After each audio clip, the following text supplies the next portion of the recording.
மூத்தோன் வருக எண்ணாது அவருள் அறிவுடையான் 6 அரசு செல்லும் அப்படின்னு. ஒரு சபை, மாபெரும் சபை, இந்த மாதிரி ஒரு பெரிய சபை, அதுல அமைச்சர் இருக்காங்க, மன்னர் இருக்காரு. அப்ப ஒரு முடிவு எடுக்கணும். என்ன முடிவு? அடுத்து என்ன கழற்றி போறோம், நம்ம அரசை எப்படி நடத்த போறோம், நம்ம ஊருக்கு அடுத்து என்ன செய்ய போறோம், ஒரு முடிவு எடுக்கணும். அப்படி முடிவு எடுக்கும் போது மாபெரும் சபை இருந்தா கூட அதுல யார்பா சீனியரு அப்படின்னு கூட மாட்டாங்க.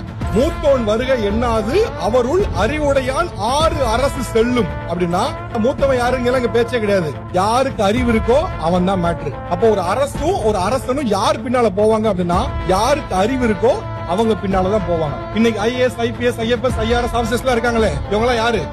படித்தவர்கள். இன்னைக்கு ஒரு அரசு ஒரு எக்ஸிகியூஷன்ல ஒரு முடிவு எடுக்கணும்னா யார்கிட்ட கேக்குறாங்க? IAS, IPS, IFS, IRS officer தான் கேக்குறாங்க.